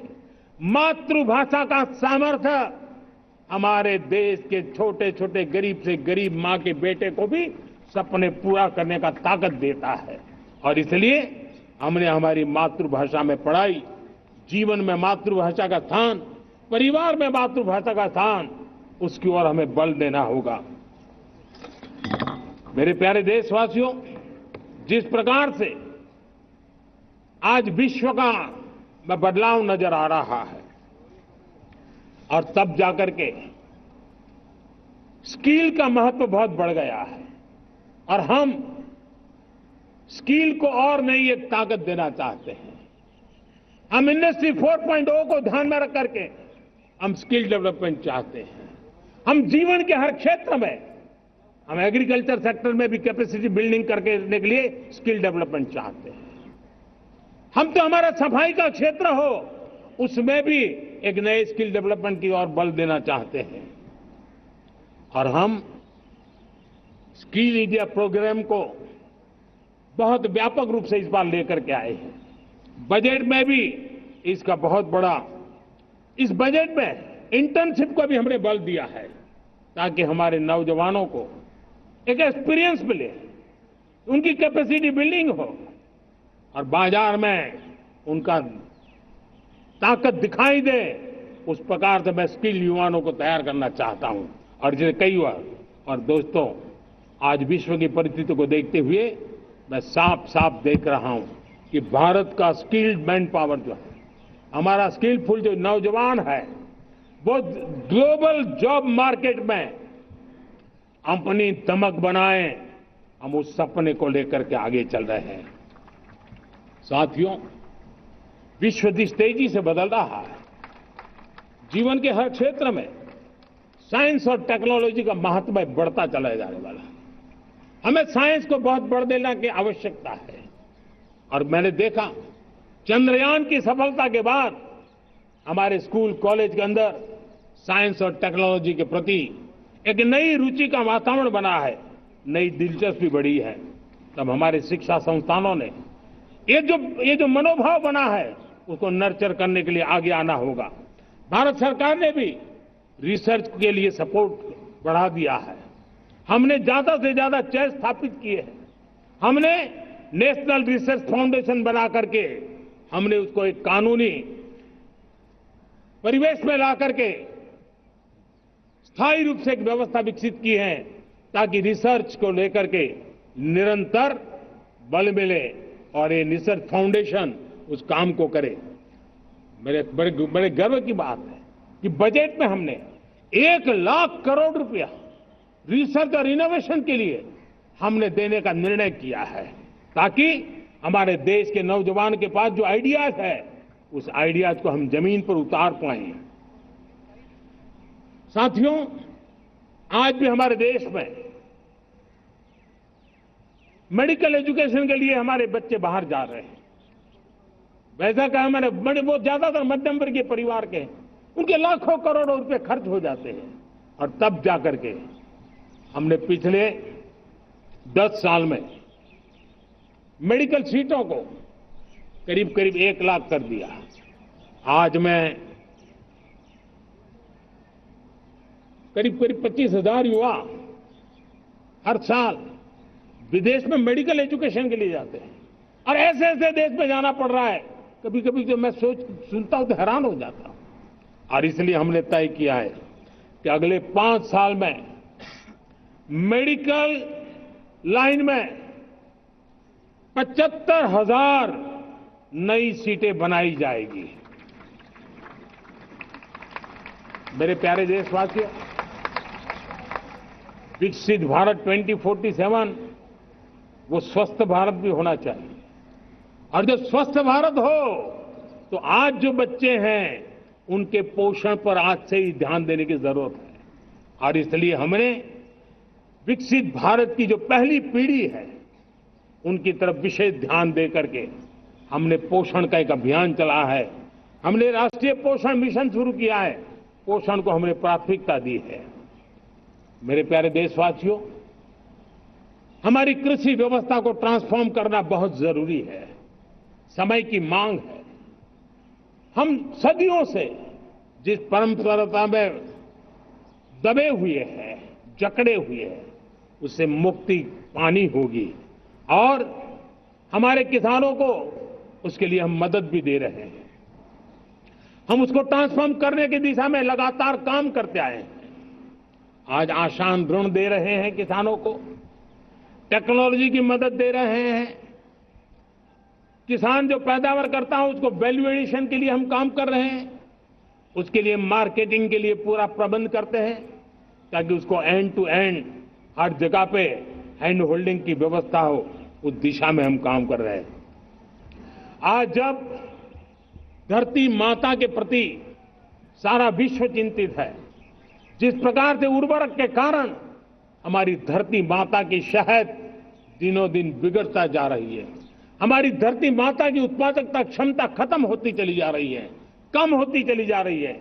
और उस समय मैं मेरे देश के लाखों किसानों का आभार व्यक्त करना चाहता हूं जिन्होंने प्राकृतिक खेती का रास्ता चुना है और हमारी धरती माता की सेवा करने का भी उन्होंने बीड़ा उठाया है। और इस बार बजट में भी हमने प्राकृतिक खेती को बल देने के लिए बहुत बड़ी योजनाओं के साथ बहुत बड़ा बजट में प्रावधान किया है। मेरे प्यारे देशवासियों, आज दुनिया की स्थिति में देखता हूं पूरा विश्व होलिस्टिक हेल्थ केयर की तरफ मुड़ रहा है और तब उनको ऑर्गेनिक फूड ये उनकी प्रथम पसंद बनी है। आज विश्व के लिए ऑर्गेनिक फूड का अगर कोई फूड बास्केट बन सकता है तो मेरे देश का किसान बना सकता है, मेरा देश बन सकता है। और इसलिए हम आने वाले दिनों में उस सपने को लेकर के आगे चलना चाहते हैं ताकि ऑर्गेनिक फूड की जो विश्व की मांग है, उस ऑर्गेनिक फूड का बास्केट हमारा देश कैसे बने, किसानों का जीवन आसान बने, गांव में टॉप क्लास इंटरनेट कनेक्टिविटी मिले, किसानों को स्वास्थ्य सुविधाएं मिले, किसान के बच्चों को पढ़ने के लिए स्मार्ट स्कूल अवेलेबल हो, किसान के बच्चों को रोजगार उपलब्ध हो। छोटे छोटे खेती के टुकड़ों पर पूरा परिवार आज जीना बड़ा मुश्किल हो रहा है, तब उनके नौजवानों के लिए वो स्किल मिले ताकि उनके नए रोजगार मिले, नए आय के साधन बने। इसका एक कॉम्प्रिहेंसिव प्रयास हम कर रहे हैं। बीते वर्षों में वुमेन लेड डेवलपमेंट मॉडल पर हमने काम किया है। इनोवेशन हो, एम्प्लॉयमेंट हो, एंटरप्रेन्योरशिप हो, हर सेक्टर में महिलाओं के कदम बढ़ते जा रहे हैं। महिलाएं सिर्फ भागीदारी बढ़ा रही है ऐसा नहीं, महिलाएं नेतृत्व दे रही है। आज अनेक क्षेत्रों में, आज हमारे रक्षा क्षेत्र में देखिए, हमारा एयरफोर्स हो, हमारी आर्मी हो, हमारी नेवी हो, हमारा स्पेस सेक्टर हो, आज हमारी महिलाओं का हम दमखम देख रहे हैं देश के लिए। लेकिन दूसरी तरफ कुछ चिंता की बातें भी आती हैं और मैं आज लाल किले से फिर बार एक अपनी पीड़ा व्यक्त करना चाहता हूं। एक समाज के नाते हमें गंभीरता से सोचना होगा कि हमारी माताओं, बहनों, बेटियों के प्रति जो अत्याचार हो रहे हैं, उसके प्रति देश का आक्रोश है, जन सामान्य का आक्रोश है। इस आक्रोश को मैं महसूस कर रहा हूं। इसको देश को, समाज को, हमारी राज्य सरकारों को गंभीरता से लेना होगा। महिलाओं के विरुद्ध अपराधों की जल्द से जल्द जांच हो, राक्षसी कृत्य करने वालों को जल्द से जल्द कड़ी सजा हो, वो समाज में विश्वास पैदा करने के लिए जरूरी है। मैं ये भी बताना चाहूंगा कि जब बलात्कार की या महिलाओं पर अत्याचार की घटनाएं घटती हैं तो उसकी बहुत चर्चा होती है, बहुत प्रचार होता है, मीडिया में छाया रहता है। लेकिन जब ऐसे राक्षसी मनोवृत्ति व्यक्ति को सजा होती है तो वो खबरों में कहीं नजर नहीं आती है, कोने में कहीं पड़ा रहता है। अब समय की मांग है कि जिनको सजा होती है उसकी व्यापक चर्चा हो, ताकि ऐसा पाप करने वालों को भी डर पैदा हो कि ये पाप करने की हालत ये होती है कि फांसी पर लटकना पड़ता है। और मुझे लगता है कि ये डर पैदा करना बहुत जरूरी है। मेरे प्यारे देशवासियों, हमारे देश में ऐसी एक आदत बन गई थी स्वभाव से, हम देश को कम आंकना, देश के प्रति गौरव के भाव का अभाव होना, ये पता नहीं क्यों हमारे जहन में घुस गया था। और हम तो कभी कभी तो लेट आए तो कहते थे इंडियन राइट, शर्म के साथ हम बोल देते थे। देश को इन चीजों से हमने बाहर लाने में सफलता पाई है। किसी जमाने में कहा जाता था अरे खिलौने भी बाहर से आते थे, वो दिन देखे हमने। आज मैं गर्व से कह सकता हूं कि मेरे देश के खिलौने दुनिया के बाजार में अपनी धमक लेकर के पहुंच रहे हैं। खिलौने हमारे एक्सपोर्ट होने शुरू हुए। तो एक जमाना था हम मोबाइल फोन इंपोर्ट करते थे, आज मोबाइल फोन का मैन्युफैक्चरिंग का इकोसिस्टम बना है, एक बहुत बड़ा हब बना है, और आज हम मोबाइल फोन दुनिया में एक्सपोर्ट करने लगे हैं। ये भारत की ताकत है। साथियों, भविष्य के साथ सेमीकंडक्टर जुड़ा हुआ है, आधुनिक टेक्नोलॉजी जुड़ी हुई है, एआई जुड़ा हुआ है। हमने सेमीकंडक्टर मिशन पर काम शुरू किया है। हर उपकरण में मेड इन इंडिया चिप क्यों न हो, क्यों ये सपना मेरे देश का नौजवान देखे। टैलेंट यहां है, सारे इस प्रकार के रिसर्च काम हिंदुस्तान में होते हैं, तो अब प्रोडक्शन भी हिंदुस्तान में होगा, सेमीकंडक्टर का काम भी हिंदुस्तान में होगा, और हम एंड टू एंड सॉल्यूशन दुनिया को देने की ताकत रखते हैं, और हम उसको साथियों, एक जमाना हमने देखा है 2G के लिए हम कैसा संघर्ष करते थे। आज हर उपकरण में हम देख रहे हैं, हम तेजी से आगे बढ़े। और 5G जिस तेजी से पूरे देश में रोल आउट हुआ, हिंदुस्तान के करीब करीब सभी क्षेत्रों में 5G पहुंच गया। वो विश्व में तेज गति से 5G पहुंचाने में हम आगे रहे। और देश साथियों, मैंने कहा हम रुकने वाले नहीं है। 5G पे रुक जाना हमें मंजूर नहीं है। हम 6G पर अभी से मिशन मोड में काम कर रहे हैं, और विश्व में हम उसमें भी अपनी धमक जमाएंगे, ये मैं विश्वास से कहता हूं। मेरे प्यारे साथियों, डिफेंस सेक्टर हमारी आदत हो गई थी। डिफेंस बजट कितना ही क्यों न हो, लेकिन कभी को सोचता नहीं था कि डिफेंस बजट बढ़ा तो जाता कहां है। डिफेंस बजट विदेशों से खरीदी में चला जाता था। अब हम चाहते हैं हम आत्मनिर्भर बने, और मैं हमारी डिफेंस फोर्सेस का हृदय से धन्यवाद करता हूं। उन्होंने हजारों ऐसी चीजें लिस्ट कर दी है। उन्होंने तय किया है कि हम विदेश से नहीं लाएंगे। राष्ट्र के लिए जीना क्या कहते हैं, ये हमारे सेना के जवानों ने दिखाया है, और उसके कारण डिफेंस के सेक्टर में हम आत्मनिर्भर होते चले जा रहे हैं।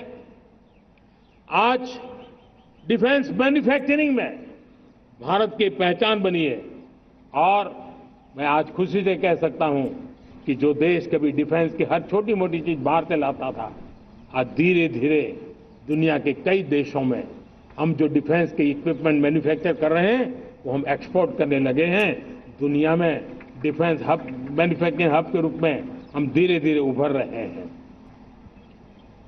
हम मैन्युफैक्चरिंग क्षेत्र को बढ़ावा देना चाहते हैं क्योंकि रोजगार के लिए सर्वाधिक आवश्यक है। आज पीएलआई स्कीम को बहुत बड़ी सफलता मिली है। एफडीआई रिफॉर्म्स, उसने भी हमें बहुत बड़ी ताकत दी है। एमएसएमईज को बहुत बड़ा बल मिला है, नई व्यवस्थाएं विकसित हुई है और उसके कारण हमारा मैन्युफैक्चरिंग सेक्टर, हम दुनिया का एक मैन्युफैक्चरिंग हब बने।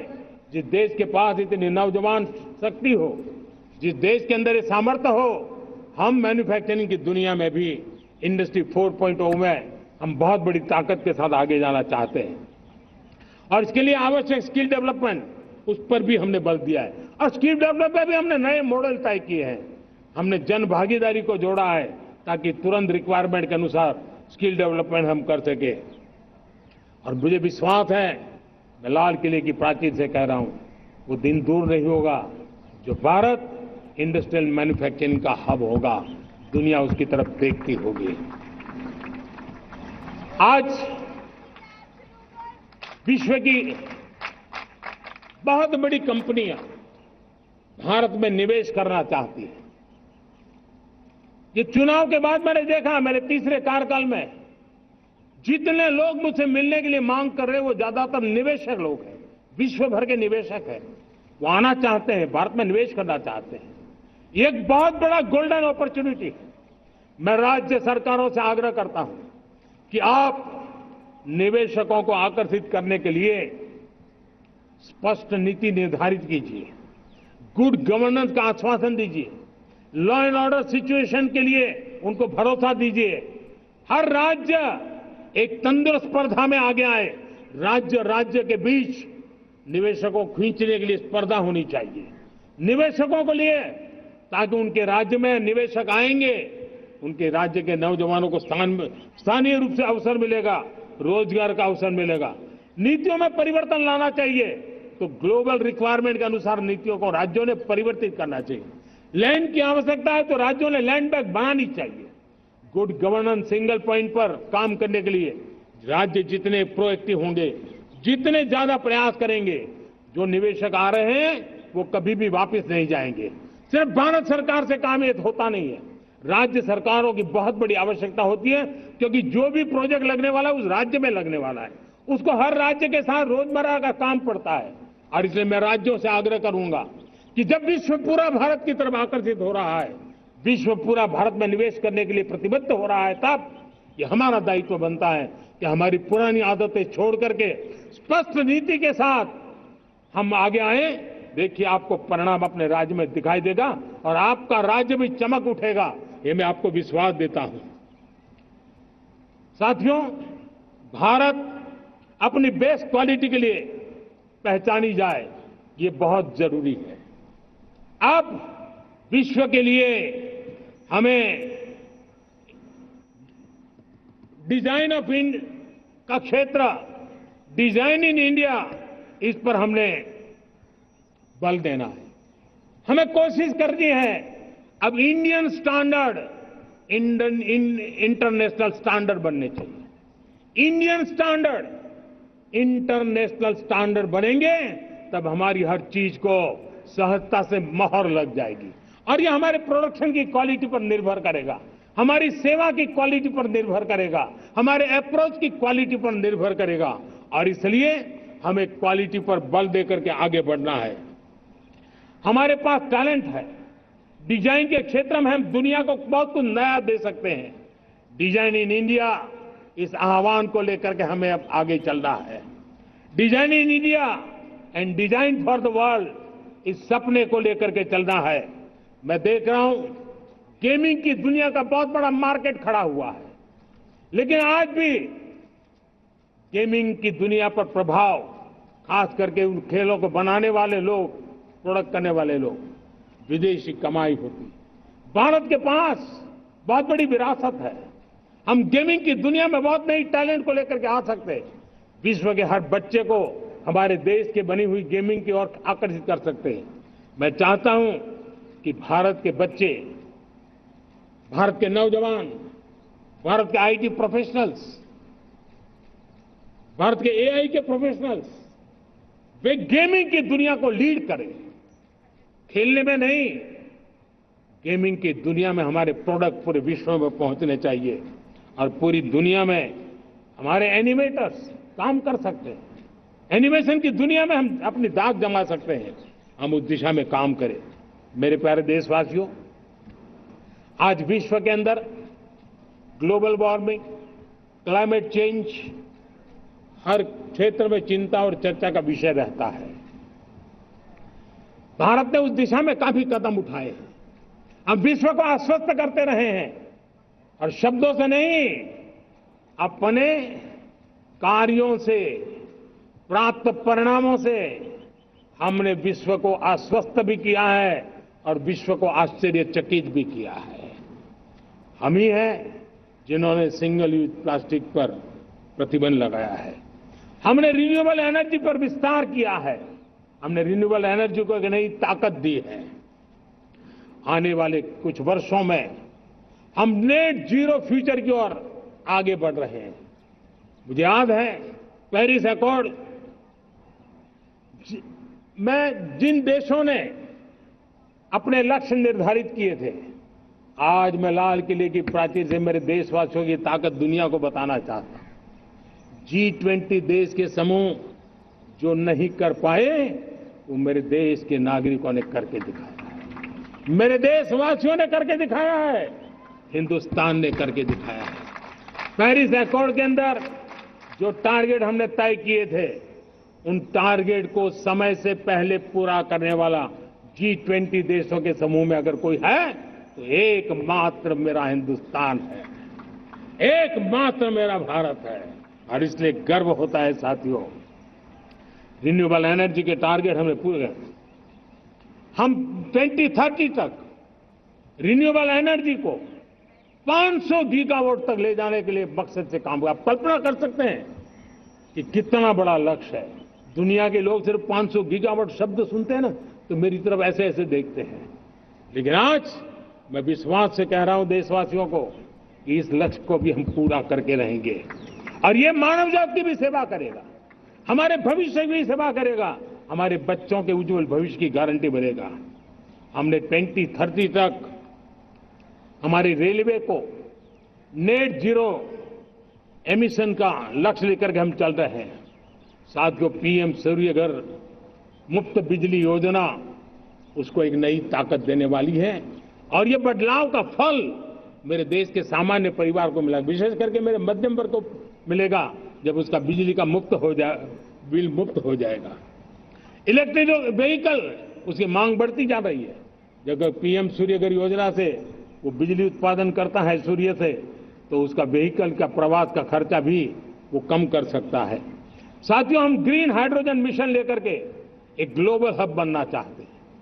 बहुत तेजी से नीतियां बनाई गई है, बहुत तेजी से उसका इम्प्लीमेंटेशन का काम हो रहा है और भारत ग्रीन हाइड्रोजन एक न्यू एनर्जी की दिशा में हम जाना चाहते हैं। और ये सारे जो प्रयास चल रहे हैं, क्लाइमेट की चिंता तो है ही है, ग्लोबल वार्मिंग की चिंता है, लेकिन इसके अंदर ग्रीन जॉब्स की बहुत बड़ी संभावना है और इसलिए आने वाले कालखंड में ग्रीन जॉब्स का महत्व बढ़ता है।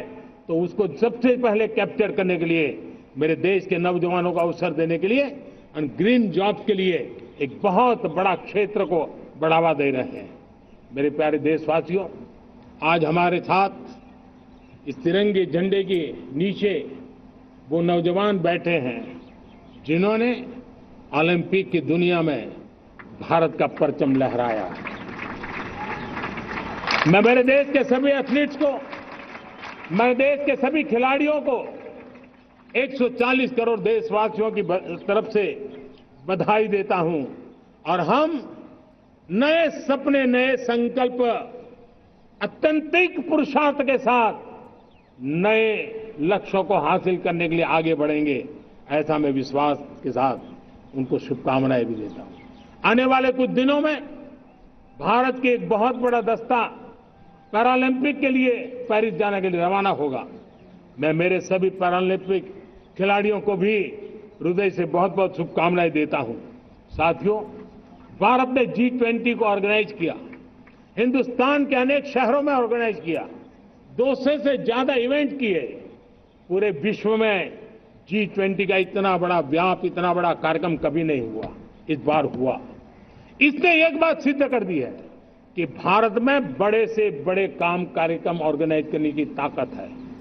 भारत को किसी कोई भी हॉस्पिटैलिटी का सामर्थ्य भारत में सबसे ज्यादा है। अगर ये सिद्ध हो चुका है तो साथियों, हिंदुस्तान का सपना है कि 2036 में जो ओलंपिक होगा वो मेरे हिंदुस्तान की धरती पर हो। इसके लिए हम तैयारी कर रहे हैं, उसके लिए हम आगे बढ़ें। साथियों, समाज के आखिरी तबके के जो लोग हैं, ये हमारा सामाजिक दायित्व है। अगर कोई पीछे रह जाते हैं तो हमारी आगे बढ़ने की गति कम कर देता है, और इसलिए हम आगे बढ़ना चाहते हैं तो भी सफलता तब मिलती है पीछे वाले को भी साथ साथ आगे ले आए। और इसलिए हम सबका दायित्व बनता है कि हमारे समाज में आज भी जो क्षेत्र पीछे रह गए हैं, जो समाज पीछे रह गए हैं, जो लोग पीछे रह गए हो, हमारे छोटे छोटे किसान हो, हमारे जंगलों में रहने वाले मेरे आदिवासी भाई बहन हो, हमारी माताएं बहनें हो, हमारे मजदूर हो, हमारे श्रमिक साथी हो, हमारे कामगार लोग हो, इन सबको हमें बराबरी में लाने के लिए, हमारे बराबर लाने के लिए भरपूर प्रयास करना है। लेकिन अब गति पकड़ गई है, अब लंबे दिन तक हमें वो करना नहीं पड़ेगा। बहुत जल्द वो हमारे पास पहुंच जाएंगे, हमारी बराबरी में आ जाएंगे, हमारी ताकत बहुत बढ़ जाएगी और बड़ी संवेदना के साथ हमें इस काम को करना है। और इसके लिए एक बहुत बड़ा अवसर आ रहा है। मैं मानता हूं संवेदनशीलता की दृष्टि से इससे बड़ा अवसर क्या हो सकता है। हमें पता है 1857 के स्वतंत्र संग्राम के पहले भी अंग्रेजों के नाक को दम करने वाला हमारा देश का एक आदिवासी युवक था।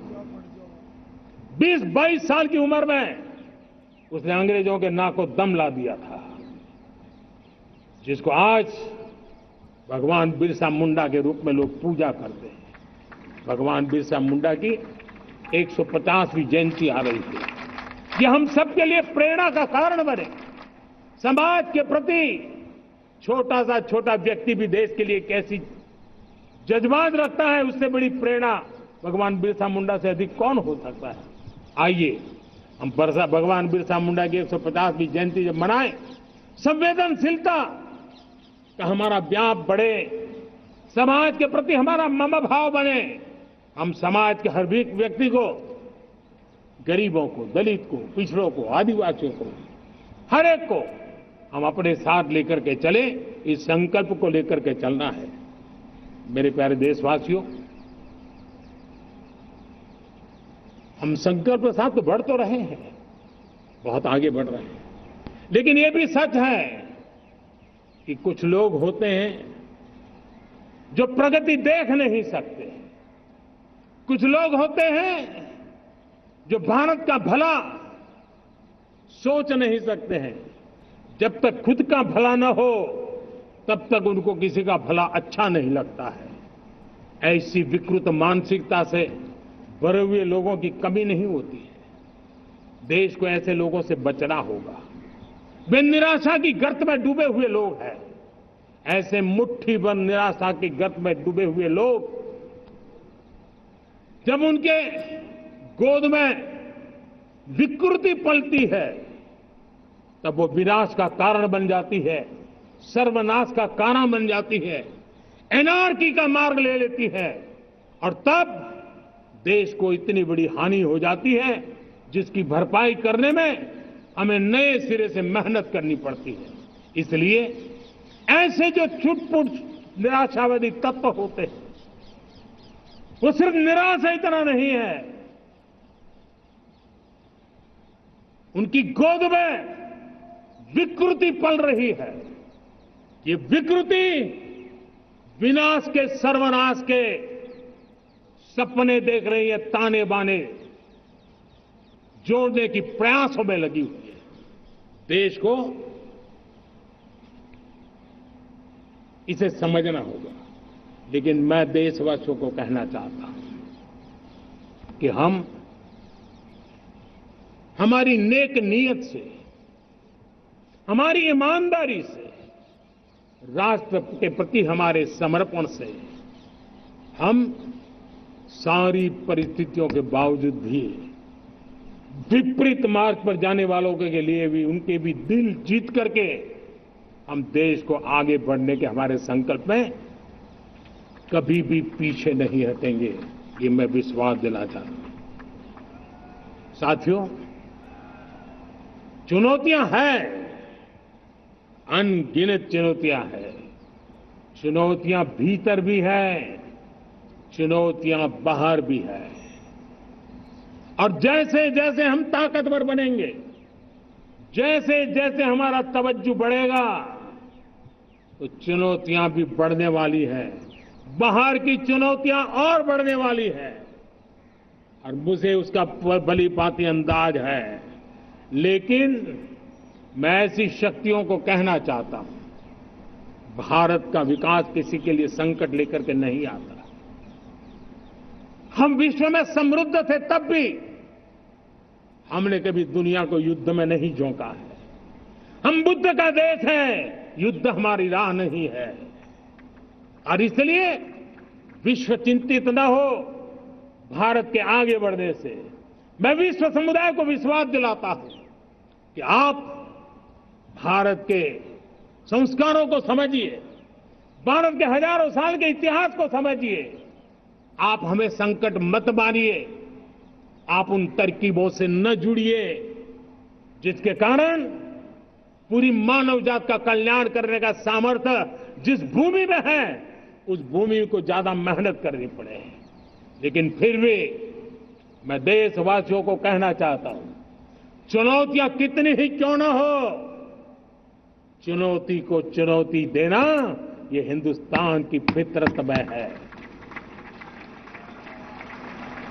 न हम डिगेंगे, न हम थकेंगे, न हम रुकेंगे, न हम झुकेंगे। हम संकल्पों की पूर्ति के लिए 140 करोड़ देशवासियों का भाग्य बदलने के लिए, भाग्य सुनिश्चित करने के लिए, राष्ट्र के सपनों को साकार करने के लिए हम कोई कोर कसर नहीं छोड़ेंगे। हर बदनीयत वालों को हम हमारी नेक नीयत से जीतेंगे, ये मैं विश्वास देता हूं। मेरे प्यारे देशवासियों, समाज की मनोरचना में भी बदलाव कभी कभी बहुत बड़ी चुनौती का कारण बन जाता है। हमारा हर देशवासी भ्रष्टाचार की दिमक से परेशान रहा है। हर स्तर के भ्रष्टाचार ने सामान्य मानवीय का व्यवस्थाओं के प्रति विश्वास तोड़ दिया है। उसको अपनी योग्यता, क्षमता का प्रति अन्याय की जो गुस्सा होता है वो राष्ट्र की प्रगति में नुकसान करता है। और इसलिए हमने व्यापक रूप से भ्रष्टाचार के खिलाफ एक जंग छेड़ा है। मैं जानता हूं इसकी कीमत मुझे चुकानी पड़ती है, मेरी प्रतिष्ठा को चुकानी पड़ती है, लेकिन राष्ट्र से बड़ी मेरी प्रतिष्ठा नहीं हो सकती है, राष्ट्र के सपनों से बड़ा मेरा सपना नहीं हो सकता। और इसलिए ईमानदारी के साथ भ्रष्टाचार के खिलाफ मेरी लड़ाई जारी रहेगी, तीव्र गति से जारी रहेगी और भ्रष्टाचारियों पर कार्रवाई जरूर होगी। मैं भ्रष्टाचारियों के लिए भय का वातावरण पैदा करना चाहता हूं ताकि देश के सामान्य नागरिक को लूटने की जो परंपरा बनी है उस परंपरा को मुझे रोकना है। लेकिन सबसे बड़ी नई चुनौती आई, भ्रष्टाचारियों से निपटना तो है ही, लेकिन समाज जीवन में उच्च स्तर पर एक जो परिवर्तन आया है वो सबसे बड़ी चुनौती भी है और एक समाज के लिए सबसे बड़ी चिंता भी है। क्या कोई कल्पना कर सकता है कि मेरे ही देश में इतना महान संविधान हमारे पास होने के बावजूद भी कुछ ऐसे लोग निकल रहे हैं जो भ्रष्टाचार का महिमा मंडन कर रहे हैं, खुलेआम भ्रष्टाचार का जय जयकार कर रहे हैं। समाज में इस प्रकार के बीज बोने का जो प्रयास हो रहा है, भ्रष्टाचार का जो महिमा मंडन हो रहा है, भ्रष्टाचारियों की स्वीकार्यता बढ़ाने का जो निरंतर प्रयास चल रहा है, वो स्वस्थ समाज के लिए बहुत बड़ी चुनौती बन गया है, बहुत बड़ी चिंता का विषय बन गया है। भ्रष्टाचारियों के प्रति समाज में दूरी बनाए रखने से ही किसी भी भ्रष्टाचारी को उस रास्ते पर जाने से डर लगेगा। अगर उसका महिमा मंडन होगा तो जो आज भ्रष्टाचार नहीं करता है उसको भी लगता है कि तो समाज में प्रतिष्ठा का रंग बन जाता है, उस रास्ते में जाने में बुरा नहीं है। मेरे प्यारे देशवासियों, बांग्लादेश में जो कुछ भी हुआ है उसको लेकर पड़ोसी देश के नाते चिंता होना, मैं इसको समझ सकता हूं। मैं आशा करता हूं कि वहां पर हालात जल्द ही सामान्य होंगे। खास करके 140 करोड़ देशवासियों की चिंता कि वहां हिंदू, वहां के अल्पसंख्यक, उस समुदाय की सुरक्षा सुनिश्चित हो। भारत हमेशा चाहता है कि हमारे पड़ोसी देश सुख और शांति के मार्ग पर चले। शांति के प्रति हमारा कमिटमेंट है, हमारे संस्कार है। हम आने वाले दिनों में बांग्लादेश की विकास यात्रा में हमेशा हमारा शुभचिंतन ही रहेगा, क्योंकि हम मानव जाति की भलाई सोचने वाले लोग हैं। मेरे प्यारे देशवासियों, हमारे संविधान को 75 वर्ष हो रहे हैं। भारत के संविधान के 75 वर्ष की यात्रा देश को एक बनाना, देश को श्रेष्ठ बनाने में बहुत बड़ी भूमिका रही है। भारत के लोकतंत्र को मजबूती देने में हमारे देश के संविधान की बहुत बड़ी भूमिका रही। हमारे देश के दलित, पीड़ित, शोषित, वंचित को सुरक्षा देने का बहुत बड़ा काम हमारे संविधान ने किया है। अब जब संविधान के 75 वर्ष हम मनाने जा रहे हैं, तब हम देशवासियों ने संविधान में निर्दिष्ट कर्तव्य के भाव पर बल देना बहुत जरूरी है। और जब मैं कर्तव्य की बात करता हूं, तब मैं सिर्फ नागरिकों पर बोझ बनाना नहीं चाहता।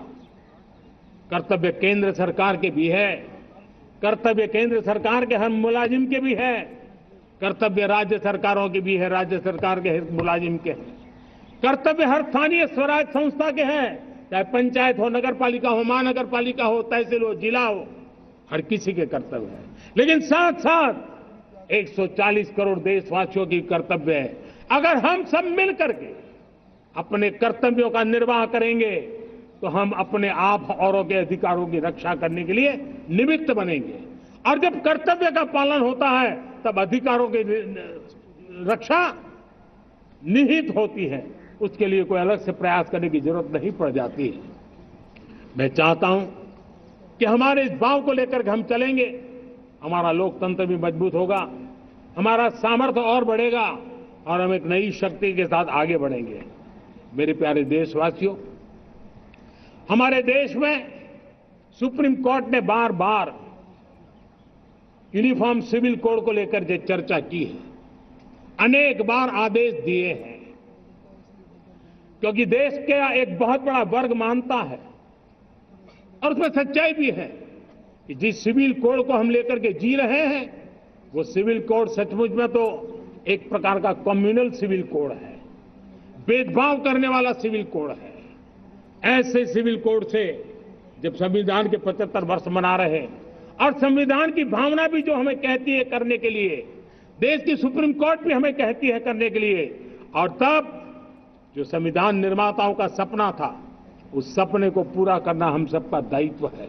और मैं मानता हूं इस गंभीर विषय पर देश में चर्चा हो, व्यापक चर्चा हो, हर कोई अपने विचारों को लेकर के आए और उन कानूनों को, जो कानून धर्म के आधार पर देश को बांटते, जो ऊंच नीच का कारण बन जाते हैं, ऐसे कानूनों को आधुनिक समाज में कोई स्थान नहीं हो सकता है। और इसलिए मैं तो कहूंगा अब समय की मांग है कि देश में एक सेकुलर सिविल कोड हो, हमने कम्युनल सिविल कोड में 75 साल बिताए हैं। अब हमें सेक्युलर सिविल कोड की तरफ जाना होगा और तब जाकर के देश में धर्म के आधार पर जो भेदभाव हो रहे हैं, सामान्य नागरिक को जो दूरी महसूस होती है, उससे हमें मुक्ति मिलेगी। मेरे प्यारे देशवासियों, जब मैं देश में एक चिंता हमेशा कहता हूं, परिवारवाद, जातिवाद भारत के लोकतंत्र को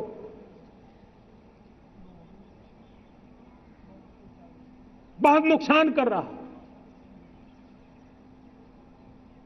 देश को, लोक राजनीति को हमें परिवारवाद और जातिवाद से मुक्ति दिलानी होगी। आज मैं देख रहा हूं मेरे सामने जो नौजवान है, उसमें लिखा हुआ है माय भारत। जिस संगठन का नाम है उसकी चर्चा लिखी है, यहां बहुत बढ़िया तरीके से लिखा हुआ है। माय भारत के अनेक मिशन है। एक मिशन ये भी है कि हम जल्द से जल्द देश में राजनीतिक जीवन में जनप्रतिनिधि के रूप में 1 लाख ऐसे नौजवानों को आगे लाना चाहते हैं।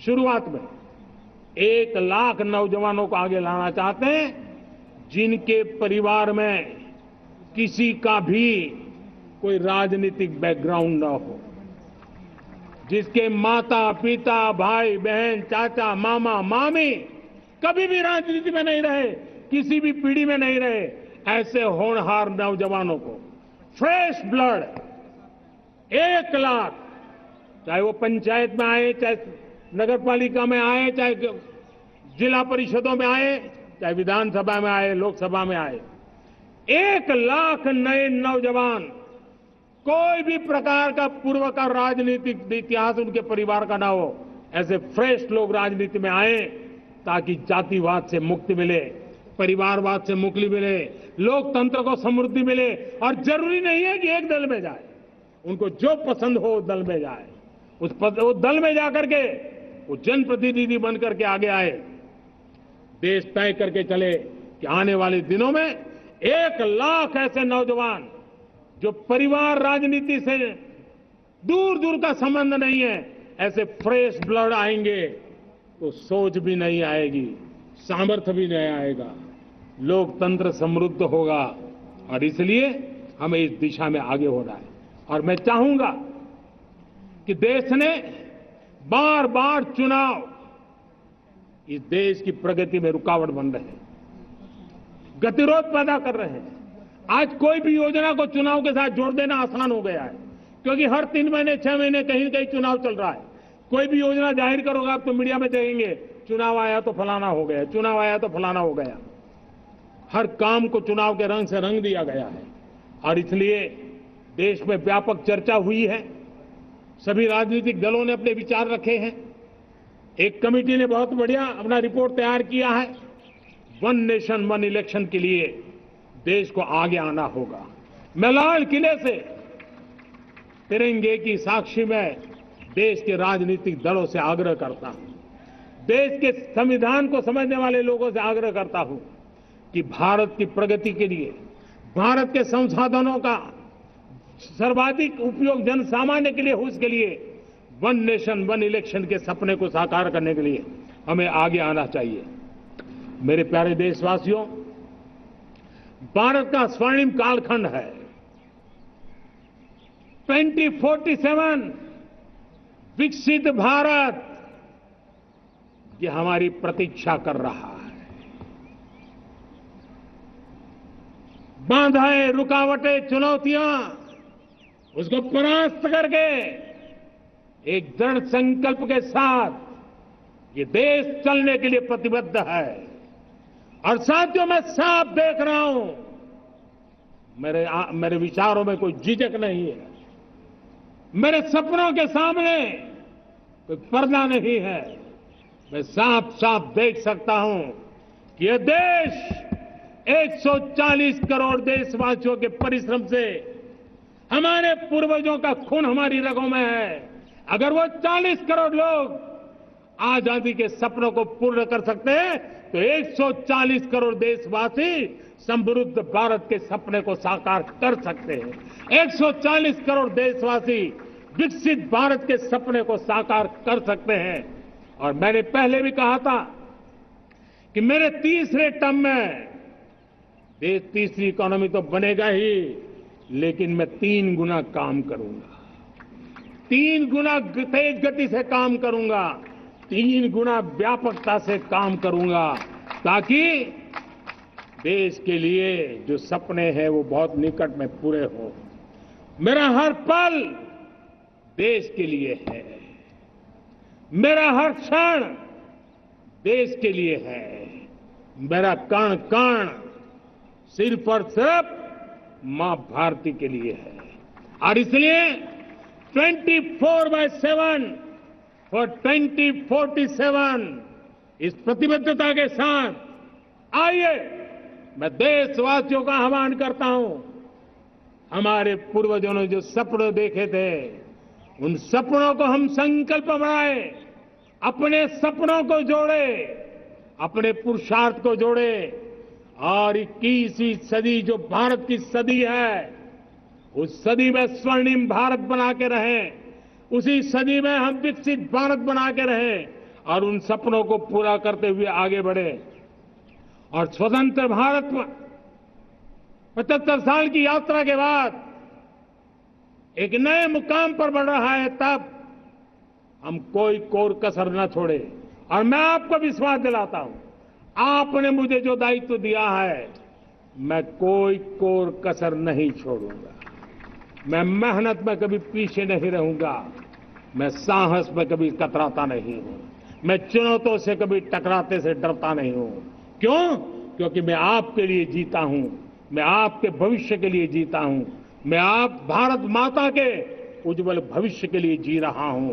और उस सपनों को पूरा करने के लिए आज राष्ट्र ध्वज के छाया में, तिरंगे की छाया में दृढ़ संकल्प के साथ हम आगे बढ़े। इसी के साथ मेरे साथ बोलिए, भारत माता की, भारत माता की, भारत माता की, वंदे वंदे वंदे वंदे। जय हिंद, जय